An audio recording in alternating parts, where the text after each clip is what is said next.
Saludamos a todos los que nos visitan a nuestra página web www.latrompetadedios.com. Vamos a seguir en la secuencia de los misterios de Dios y hoy vamos a compartir con ustedes, con este video, el misterio de la piedad, el importante misterio de la piedad. Para ello vamos a tomar como punto de partida la cita de la primera carta de Pablo a Timoteo, capítulo 3, versículo 16, donde dice específicamente: indiscutiblemente grande es el misterio de la piedad. Dios fue manifestado en carne, justificado en el Espíritu, visto de los ángeles, predicado a los gentiles, creído en el mundo y recibido arriba en gloria. Bueno, parece que Pablo cita un himno de la iglesia primitiva. Indudablemente el Nuevo Testamento contiene varios himnos o fragmentos de himnos antiguos. Si eso es así, Pablo lo usó como un verdadero himno revelador y de victoria para la salvación de los hombres. El hombre, desde los primeros tiempos, se apartó de Dios conforme lo registra la palabra, y su relación de amistad con Él se desvaneció. El hombre se fue hundiendo en religiones surgidas de los estadios de la oscuridad, esos mismos incubados por la serpiente a Eva en el jardín de Edén, y más tarde fundamentados por Nimrod en Babilonia. El hombre en sus laberintos de tinieblas buscó a quien adorar y se aferró al culto de las criaturas, incluyéndose a sí mismo. No obstante, Dios no se olvidó de la humanidad. El Padre generoso hizo sus provisiones para salvarla, pero todo ese propósito lo mantuvo en secreto.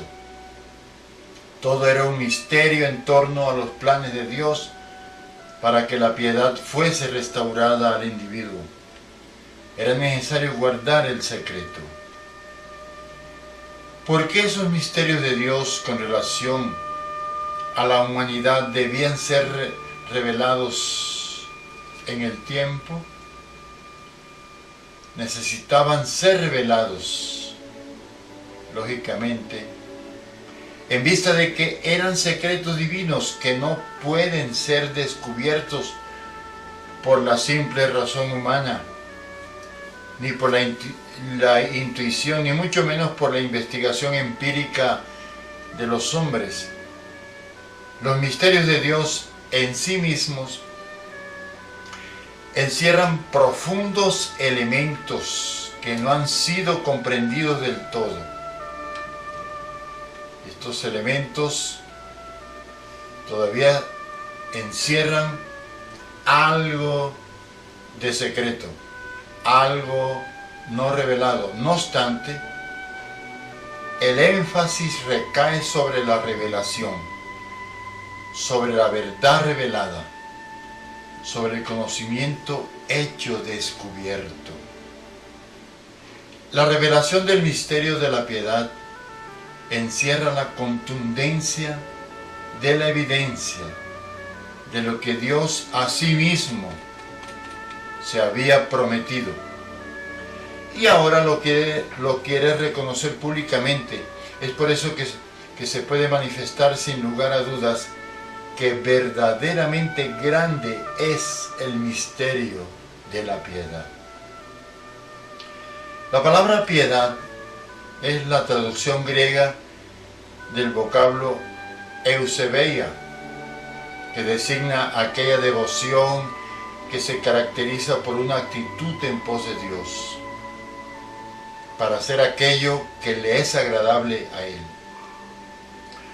Todo lo que es conforme a la piedad significa que es coherente con la verdad y voluntad de Dios, en contraste con las falsas enseñanzas, esas que alejan a los creyentes de los propósitos divinos.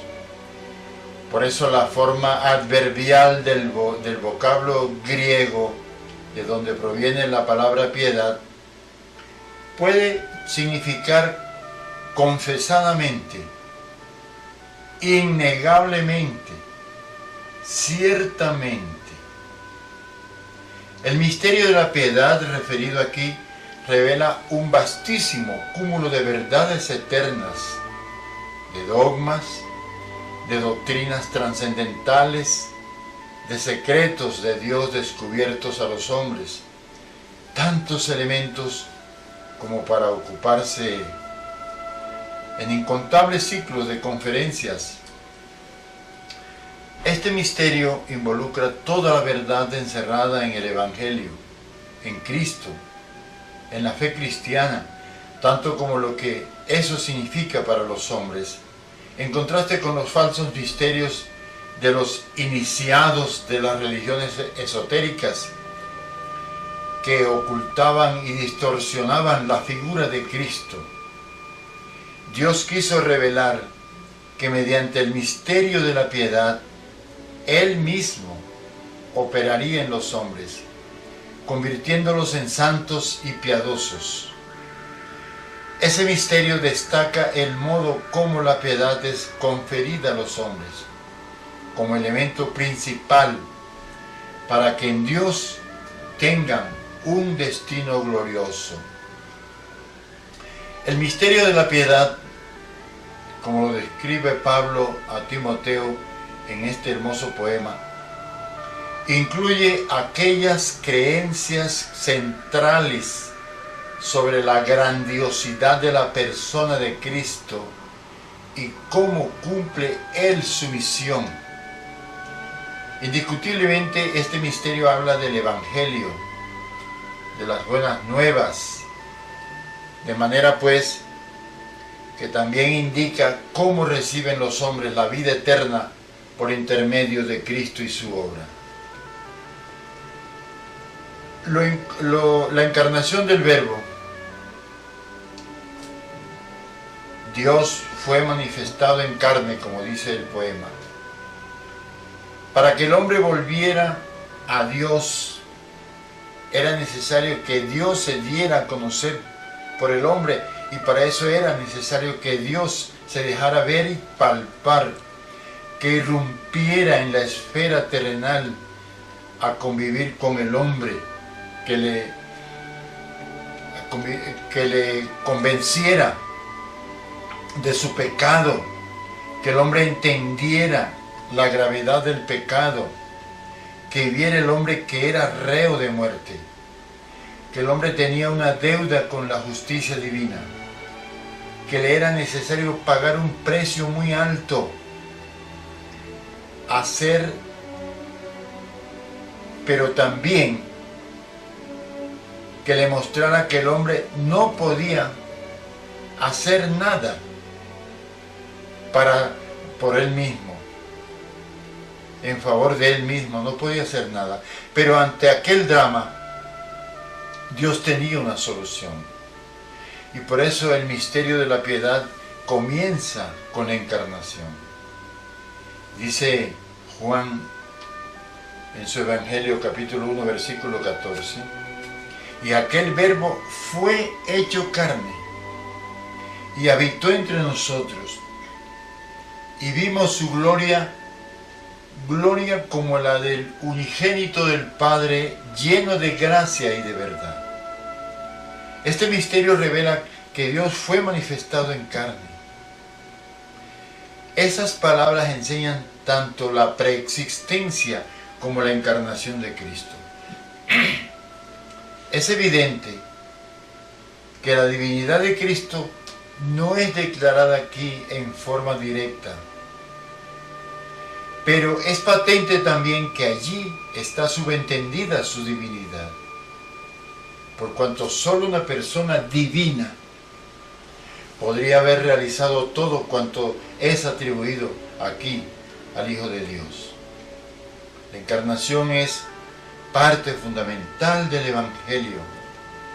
La encarnación es aquel hecho portentoso de Dios Hijo, siendo en sí mismo Dios y de la misma sustancia, de la misma esencia del Padre, por medio del cual aceptó tomar la naturaleza humana con el propósito de la redención y restauración del hombre. De la encarnación se puede decir que Jesús de Nazaret era y es verdaderamente Dios, que posee plenamente la naturaleza divina y todos los atributos de la deidad. Como lo leemos allá en Filipenses 2, al final del versículo 5 y el versículo 6, cuando dice Cristo Jesús, dice allí, el cual no estimó el ser igual a Dios como cosa a que aferrarse. De la encarnación se puede decir que Jesucristo fue hecho hombre con cuerpo humano natural, manifestando los atributos comunes de la humanidad. Hay un versículo que es muy conocido, está en la primera carta de Pablo a Timoteo, capítulo 2, versículo 5, dice, porque hay un solo Dios y un solo mediador entre Dios y los hombres, Jesucristo hombre. De la encarnación se puede decir que Jesucristo era y es humano y divino. El contexto de Filipenses 2, de los versículos 6 al 11, lo revela. Durante su ministerio entre los hombres, por las provincias de Galilea, de Judea y Samaria, personas hubo que se dirigían a él usando títulos y nombres divinos y humanos. También de la encarnación se puede decir que Jesucristo existirá eternamente como Dios hombre, con el cuerpo espiritual con el que resucitó. Con ocasión de su ascensión al cielo, en ese momento sus discípulos le acompañaron en el monte de los olivos y se les aparecieron unos ángeles que les dijeron: varones galileos, ¿por qué os quedáis mirando al cielo? Este Jesús que ha sido tomado de vosotros al cielo, vendrá de la misma manera que le habéis visto ir al cielo. Está en Hechos 1:11. Eso significa que el Señor Jesús regresará a la tierra de nuevo en forma visible, como el hombre que también es. La verdad de la encarnación se entrelaza tan íntimamente con todas las demás doctrinas del Evangelio que la fe cristiana carecería de valor si se descartara la verdadera humanidad y la verdadera deidad de Jesucristo. Cristo, el Dios hombre, era y es humano y divino a la vez. Las pruebas de la humanidad las podemos relacionar en los siguientes puntos. El primer punto es que Cristo nació con nuestra carne, con carne humana. Allá en Mateo, donde se relaciona toda la genealogía del Señor, dice en el capítulo 1, versículos 16 y el 25, dice: y Jacob engendró a José, marido de María, de la cual nació Jesús llamado el Cristo.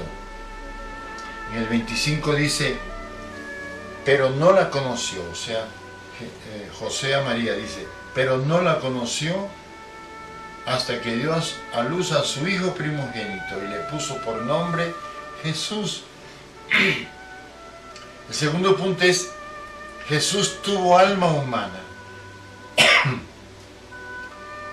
En el marco de su oración en el huerto de Getsemaní, la noche que fue entregado,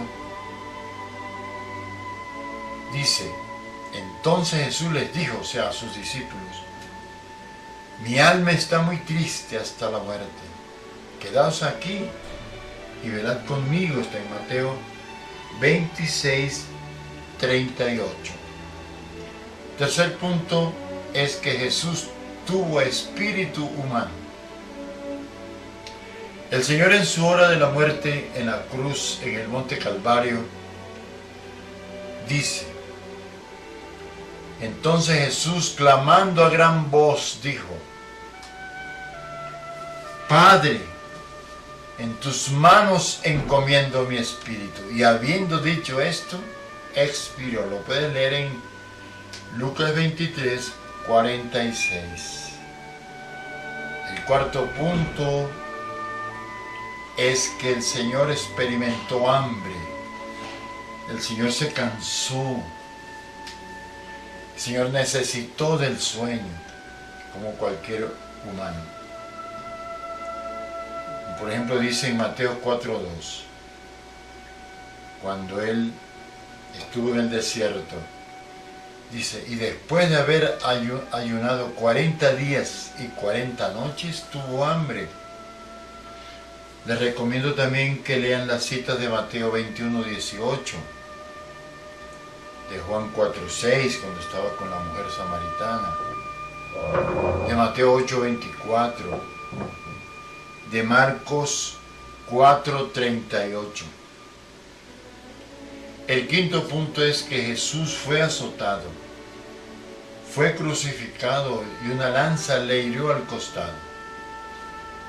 Por ejemplo, dice en Juan 19:1, dice, así que entonces tomó Pilato a Jesús y le azotó.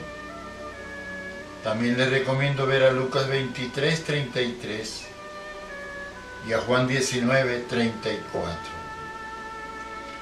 El sexto punto es que Jesús fue semejante al hombre en todo, excepto en el hecho de no haber pecado.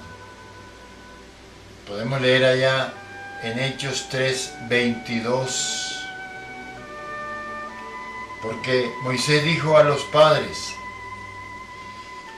el Señor vuestro Dios os levantará profeta de entre vosotros mismos como a mí. A Él oiréis en todas las cosas que os hable. Les recomiendo también leer Filipenses 2, los versículos 7 y 8. Juan 8:46. La primera carta de Pedro 2:22. Hebreos 2, 14, 17 y 18. Bueno, hablemos un poquito, y esto está dentro de la parte de la encarnación del Señor. Hablemos un poquito de la kenosis de Cristo. Algunos han escuchado acerca de este hermoso tema. Leemos en Filipenses 2:7. que dice, sino que se despojó a sí mismo tomando forma de siervo, hecho semejante a los hombres. El vocablo kenosis viene del griego, que se usa frecuentemente en un sentido teológico con referencia a la encarnación de Cristo. El Señor, al asumir su encarnación y al tomar forma de siervo, Él voluntariamente se vació, se despojó, se desnudó de todas sus prerrogativas y poderes como Dios Hijo. Esto es maravilloso. el Verbo de Dios, es decir, Dios mismo asumió las limitaciones humanas inherentes a la condición de verdadero hombre. Dios, entonces, al vaciarse, fue una limitación voluntaria la que hizo y autoimpuesta. Él mismo lo quiso hacer. Entonces, a partir de la encarnación, Jesucristo empezó a ser tanto Dios como hombre, dos naturalezas distintas unidas en una persona. Dios entre los hombres. Pero es bueno puntualizar que las Escrituras no aclaran las implicaciones totales de la kenosis. Recordemos que en los misterios divinos existen elementos que las mentes de hombres finitos como nosotros no pueden sondear. Incluso el apóstol Pablo, la vez que fue arrebatado al tercer cielo, dice que oyó palabras inefables que no le es dado al hombre conocer. Lo puedes leer en la segunda carta de Pablo a los Corintios capítulo 12. Lo puedes leer desde el versículo 1 hasta el 4. Es relevante manifestar que esta epístola, la epístola de Pablo a Timoteo, defiende la auténtica humanidad de Jesús el Cristo. Se debe conocer que desde los primeros tiempos de la Iglesia, los gnósticos y maniqueos negaban esa auténtica humanidad de Cristo y difundían su mentira mediante una herejía denominada docetismo. La palabra docetismo viene del griego dokeo, que significa apariencia. Entonces, los gnósticos y maniqueos enseñaban que el cuerpo humano de Cristo no era real, sino aparente o ilusivo, que era una simple ilusión. Pero Cristo es la epifanía de Dios. Esto es su manifestación real y auténtica. Así sucedió en su encarnación y así sucederá nuevamente en su parusía o segundo advenimiento del Señor. Entonces, hermanos, resumiendo, digamos que la venida de Cristo fue en carne. Esa expresión es usada exclusivamente en las epístolas pastorales. El himno que encontramos aquí comienza afirmando la verdad central del cristianismo, que hace parte del gran misterio de nuestra fe, la encarnación del Verbo. Pero sigue diciendo el poema sobre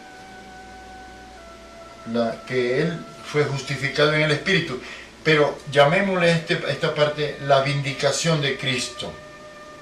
¿Por qué lo llamamos la vindicación de Cristo? Si dice justificado en el Espíritu. Bueno, esta porción del himno ha sido motivo de intensas disputas entre los exégetas, teniendo en cuenta que el Señor Jesús no podía ser justificado por cuanto Él es el justo. De los hombres dice que son justificados por la fe, pero ese no es el caso del Señor, cuando está en juego la justicia de Dios.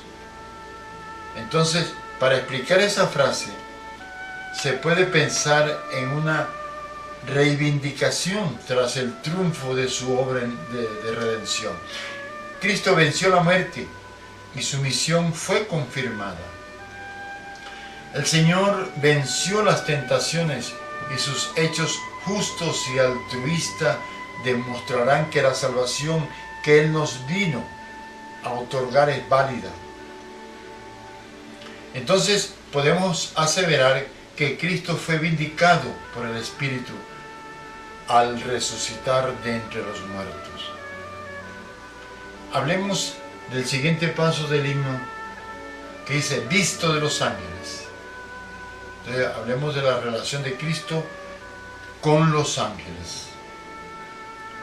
En cuanto a esa declaración del himno, visto de los ángeles, debemos considerar que el Señor Jesús gozó de la compañía de los ángeles desde su mismo nacimiento en Belén de Judea.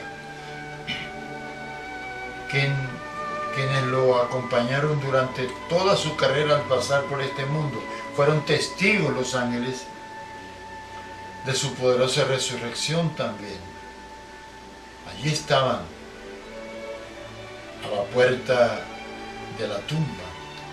También el Señor apareció entre los ángeles con ocasión de su ascensión, y todos fueron testigos de su triunfo como Señor de los ángeles buenos y conquistador de los ángeles malos.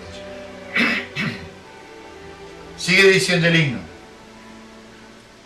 predicado a los gentiles. Entonces hablemos de la predicación del Evangelio, porque cuando uno predica el Evangelio, predica a Cristo. Esta declaración confirma la universalidad del mensaje cristiano difundido entre todas las naciones y etnias de la tierra. Eso es declarado a fin de mostrar el hecho de que el Evangelio salva a todos potencialmente, conforme se ve en la primera carta de Pablo a Timoteo, los versículos del capítulo 2, los versículos 4 y 6 podemos tomar. Dice,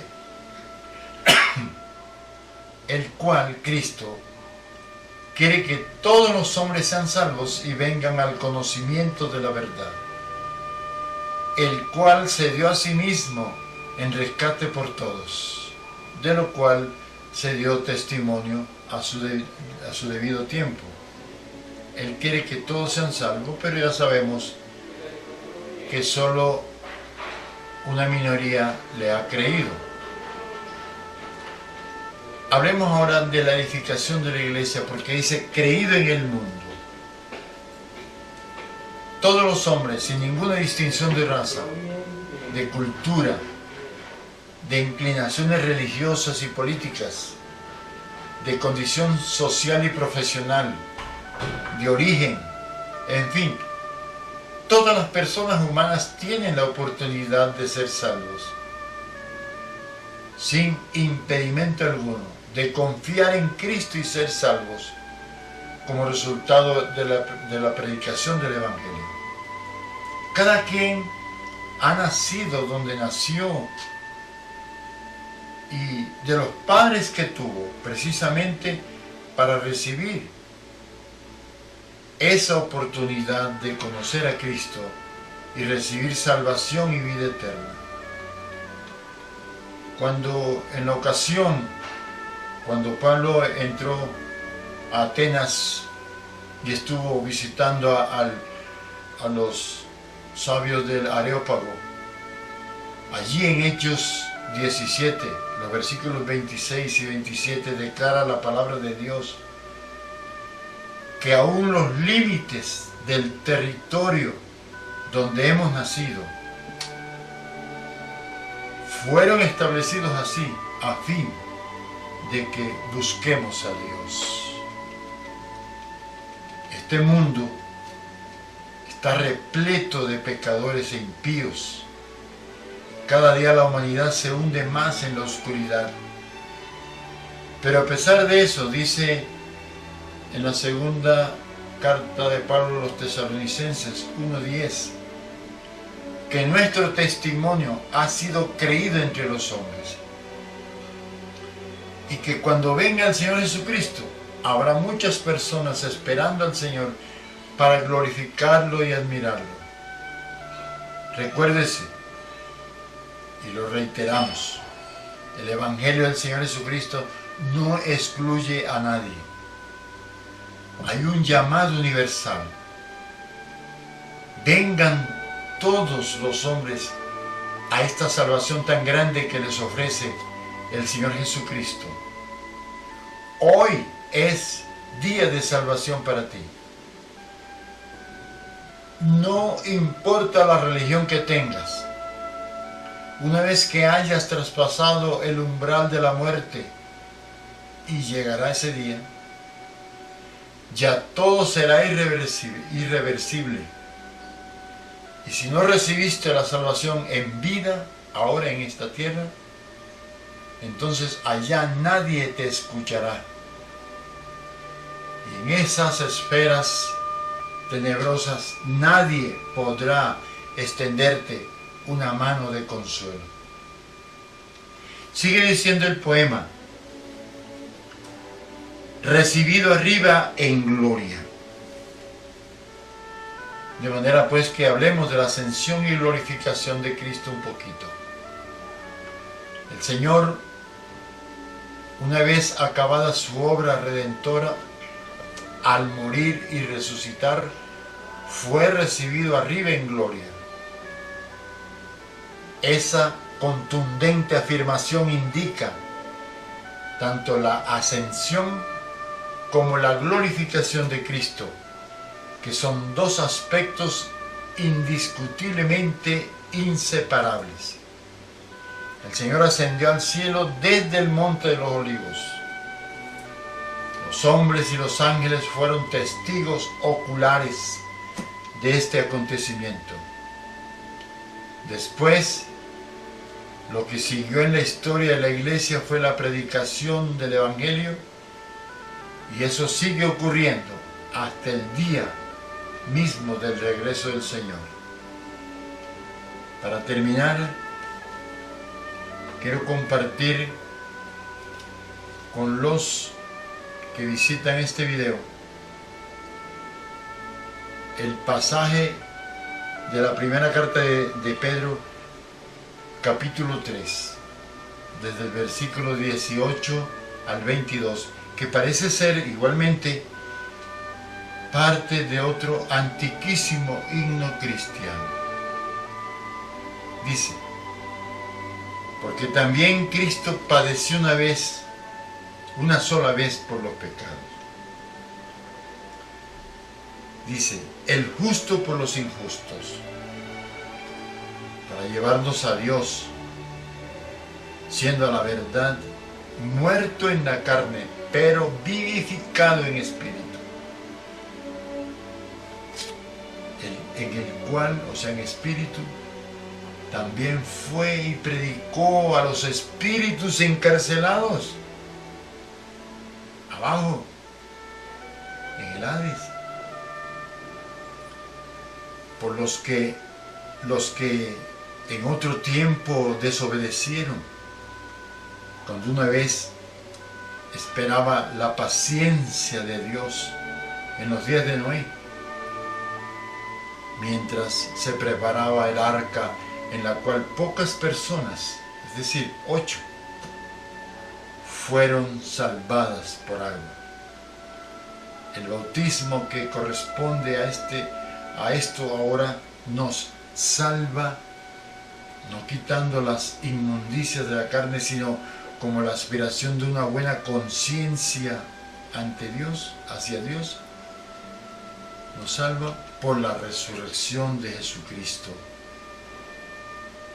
quien habiendo subido al cielo está a la diestra de Dios, y a Él están sujetos ángeles, autoridades y potestades. A todos sean bendecidos. Muchas gracias.